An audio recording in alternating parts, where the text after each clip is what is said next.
So there was a change, right, from a person who regards insurance as useless or an expense to a person who puts premium, figuratively and literally, sa insurance. Because I myself, parang kumuha ko ng 5 insurance policies because I really believe on it.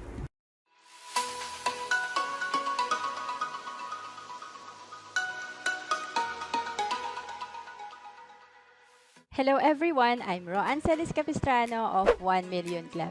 Kung bago ka pa lang sa channel ko, make sure to subscribe and hit the notification bell para lagi kang updated. Exciting ang ating topic ngayon kasi ang topic natin is developing a sustainable saving and investing system. Yan. So, i-chat nyo nga dyan, system. 'Di ba? Kasi napaka-importante talaga na may sistema tayo. Tama ba? Pati sa paghawak ng pera, no? So, bago tayo mag-start, ayan, meron muna akong babasahin, no, na marami kasi tayong hugot pagdating sa pera, tama ba? So, ayan. So, may true story akong babasahin mula sa isang OFW na executive secretary. Sabi niya, I am a spender. I am really having hard time managing my finances and saying no to the wants of the family. So, nakaka-relate ba tayo dyan? Sabi niya, got trapped in debts, forced to accept a job with almost half of my previous salary and have a night shift as an OFW. So, sad and not fulfilled kasi ang hirap maging OFW pero lagi na lang walang ipon. 'Di ba? So, kaya naman ngayon pag-uusapan natin, no, paano nga ba tayo makapag-ipon ng tuloy-tuloy? Gusto niyo ba 'yon? Yan. So, i-chat nyo nga dyan, yes? So, hindi ko na patatagalin, no? Pakilala ko na ang ating guest speaker. He is a geologist by profession, USA Certified Financial Educator, Associate Financial Planner, and a Financial Literacy Advocate, no? And of course, my mentor and friend in IMG, no? So, help me welcome Mr. Marjun Tugano III. Ayan, thank you very much, Roan, for that introduction. So if you can hear me well, you can type any positive word sa ating chat box like motivated, resilience, disciplined, any positive word. Or if you can't hear me well, pwedeng sabihin nyo na ako ngayon kasi diba baka naman marami na akong nagdi-discuss tapos ayan, so I'm assuming with the words that I've seen sa chat box natin, may audio is okay. Ayan, sige. Ayan, so the topic that was given to me, well, I chose this topic because this is very close to my heart. So sabi ko, Roan, the key word in my title is sustainable. Diba? If sustainable, ibig sabihin yan, kaya nating gawin in a long-term basis. Hindi yung pwedeng for 1 month, suko na tayo kaagad. Or for 3 months, nako, ayaw ko na, ang hirap. So sustainable meaning, if you started it like yesterday, you can sustain it long-term. Ibig sabihin, 5 years, 10 years, 15 years, or 20 years. Diba? Kasi ang personal finance, it's a long-term planning. Right? Kaya sa IMG, ang ginagawa sa atin, tinitrain tayo maging money manager by our own money. So, anong ibig sabihin nun? Kasi, i-contrast ko lang, no? So, what if, ako yung typical financial advisor, nag-meet tayo, kumuha ka sa akin, and that's it. Right? Pero, nung nag-usap tayo, single ka pa lang, ito yung kita mo, wala ka pang masyadong responsibilities, etc. Then, you got married, diba? Since kumuha ka na sa akin, and sabihin na natin, tapos mo na yung plan, so, paano mo i-take into account yung changes na nangyari sa'yo? Right? Siyempre, kaya tinawag yun na personal financial plan because it's affected by our stages in life. So, it will really pay off if tayo mismo marunong to plan our finances or to manage our own finances para kahit anumang pagbabago sa buhay mo, lalong-lalo na when it comes to your finances, you can adjust or you can adapt. Kasi hindi pwede na yung financial plan mo as a bachelor or as a single person, i-apply mo when you got married. Or, say for example, your spouse died and he's a breadwinner. Yung financial plan na diniscuss ko sa'yo, when we talked na andyan pa yung spouse mo, ibang-iba na. Or ibang-iba na rin yung financial plan na kailangan mo kung may nagka-college ka na ng mga anak. So it's very important that we put a system that is what? That is adaptive to our own situation. Kasi ang personal finance, hindi yan one size fits all. Diba, yung financial plan ko, pwedeng hindi mag-work sa'yo. As well as, yung financial plan mo, hindi pwedeng mag-work sa akin. Kaya tinawag siya na personal finance. Like, personal, so dapat customized. So ngayon, i-discuss ko sa inyo ano yung dinevelop ko or ano yung ina-apply ko when it comes to saving and investing. This is close to my heart kasi I started in IMG in 2007. Hindi madali mag-start, diba? Say for example, you told yourself, okay, I will exercise. Hindi ka naman runner or kung hindi ka athlete, siguro it will be really a challenge, lalong-lalo na for the first 3 months, right? Hindi pwedeng wala akong exercise before, then suddenly I'll tell myself, okay, I'll run 10 kilometers tomorrow.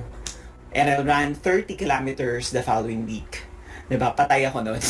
Likely. So, ganun din sa pag-iipon. Sabihin mo sa sarili mo, naku, late na ako masyado. So, starting tomorrow, I'll save 50,000 a week or a month.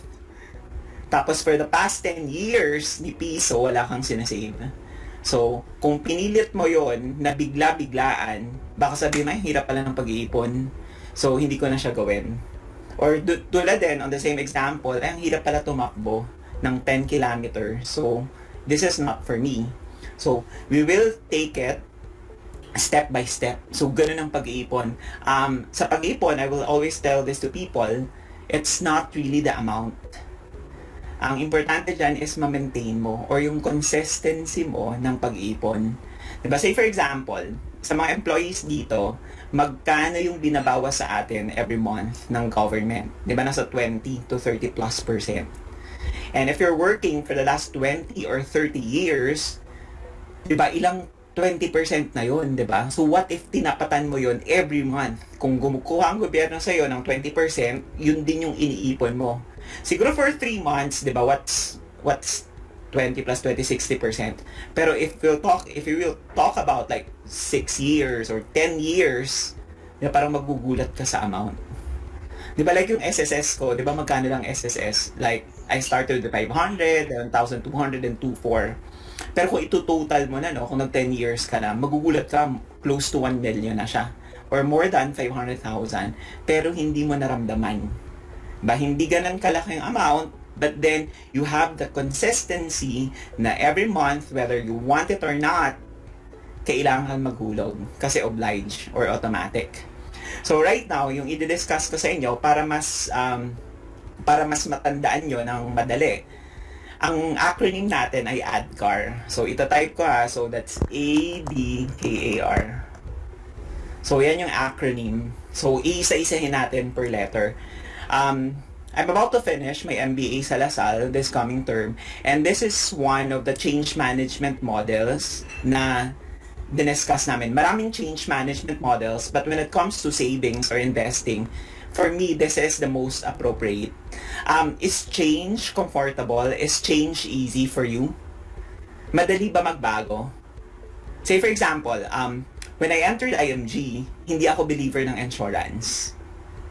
So for me, insurance expense siya. And then hearing from my sister about her experience with an insurance company, hinarang siya sa mall, then kinulong sila sa kwarto, then only to find out when they went out, naka-auto-debit na sa credit card niya. So when I heard that story from her, yun yung naging impression ko. And sometimes, di ba, first impression lasts. So if I hear the word insurance, oh my God, parang baka kulungin ako sa kwarto, then I'll have no choice but to get the insurance whether I want it or not. So ang in-associate ko ay ganun pala yung mga ahente. Di ba? They'll go after your money. They'll go after the commission. But when I entered in IMG, sobrang nag-change yung thinking ko. Pero it took some time. So there was a change, right? From a person who regards insurance as useless or an expense to a person who puts premium, figuratively and literally, sa insurance. Because I myself, parang kumuha ko ng 5 insurance policies because I really believe on it. Diba? Lalong-lalo na kung may dependent ka. So, hindi madali ang pagbabago sa buhay. Pero if we'll take steps, yung i-discuss ko na ADKAR, little by little, hopefully, at the end of the talk, ay oo nga no, kailangan ko tong gawin at sisimulan ko na.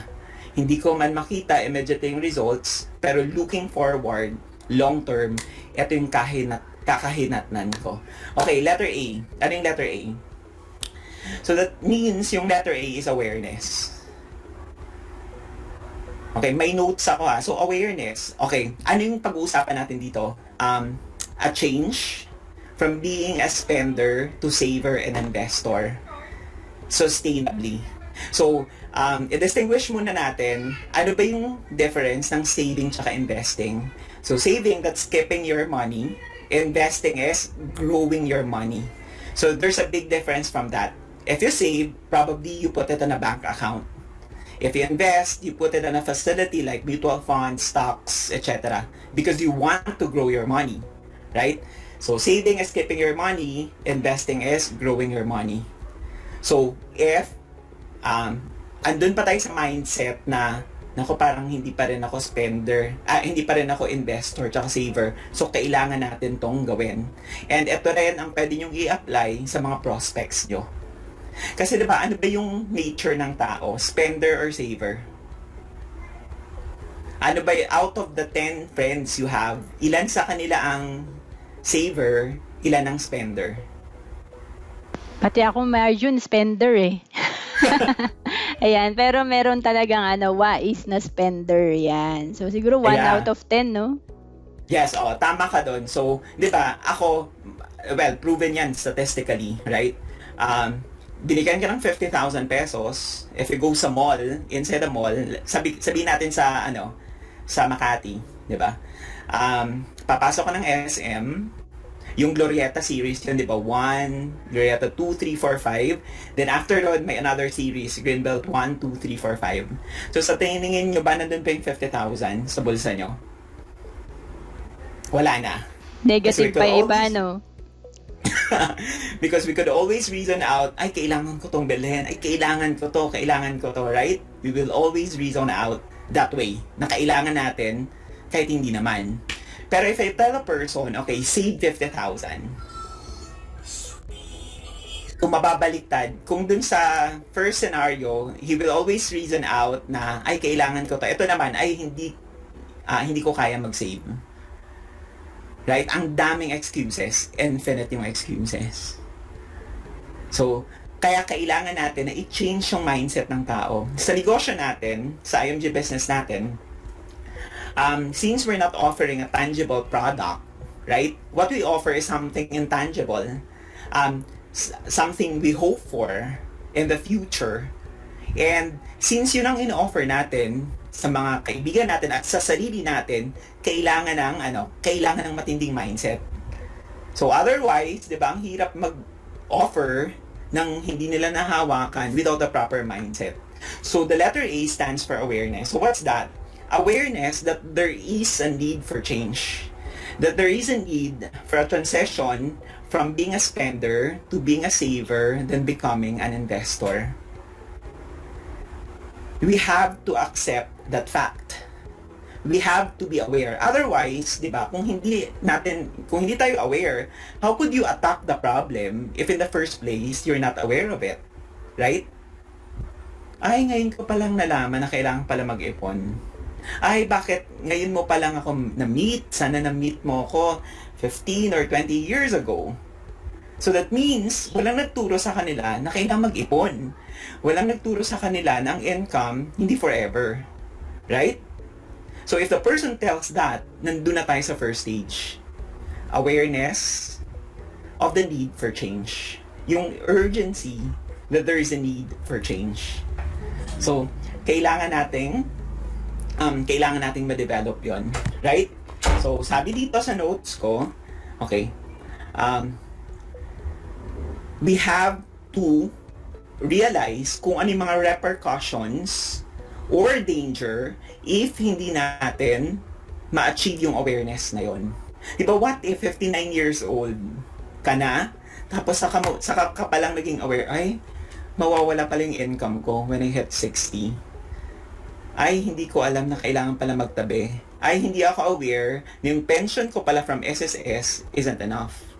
So as early as now, dapat aware na tayo. And we should pass on that awareness to as many people as we can.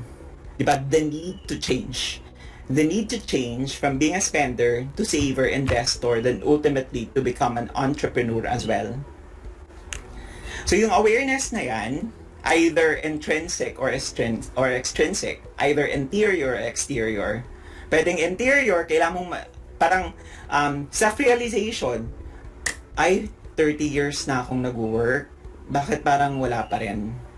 Ang realization ko na when I was young in IMG, relatively, young pa naman ako. Okay. Na-realize ko nun, bakit nung student ako, okay, acceptable na walang ipon. Kasi ang inaasahan ko lang is allowance from my parents. Pero bakit nung nag-work ako, wala pa rin ipon? Or worse, di ba? We spend the money before even we receive it, or before we even earn it. So parang may problema. Nung estudyante na walang income, walang ipon at the very least, pero nung nagtatrabaho, bakit may utang? So may mali. Right? So if you are the person who already realized that, then okay na tayo sa awareness. So that's an example of an intrinsic trigger.